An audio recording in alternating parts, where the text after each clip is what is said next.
Okay, so does anyone want to take a guess as to what this thing is? Toilet? Very, very good. It's a urinal that was taken and turned onto its side on a black pedestal. Even more mind-boggling is that this was submitted as a piece, as an art piece, for an exhibition and was accepted.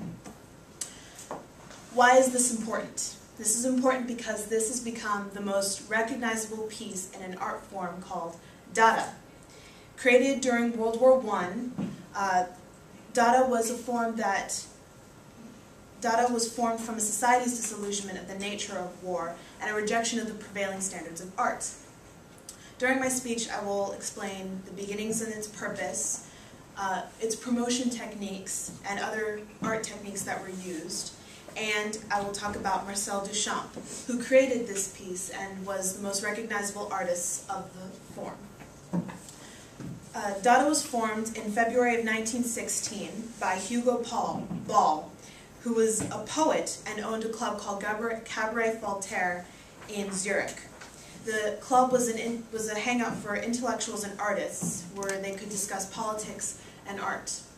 During the time of its creation, many populations in the world were very disillusioned and bitter from all the false ideas about war that were fed to them from the beginning of World War I. And no one group felt more bitter about this than the artists.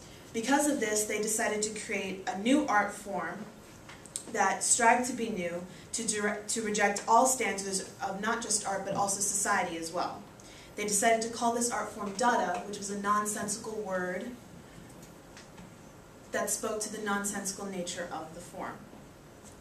Dada quickly became very popular. It started in Zurich and then spread to major cities in the world such as Paris, Berlin, and New York.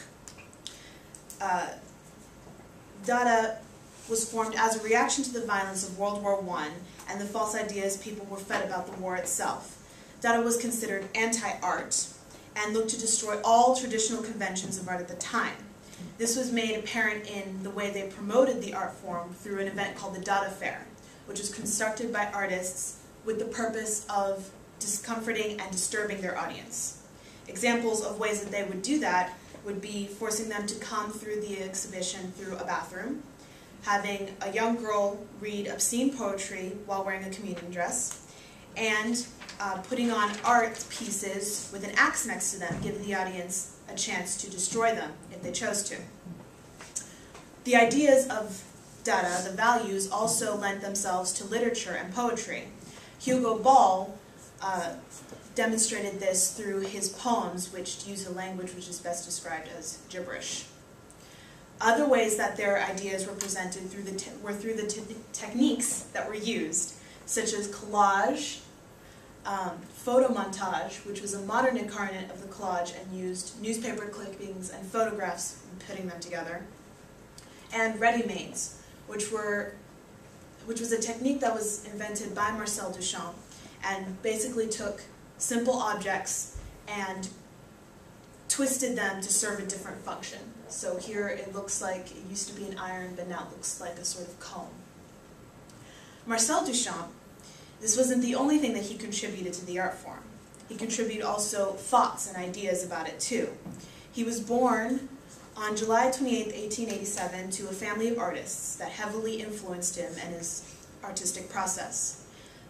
He worked in a variety of art styles, including Surrealism and Cubism, but is most associated with Dada.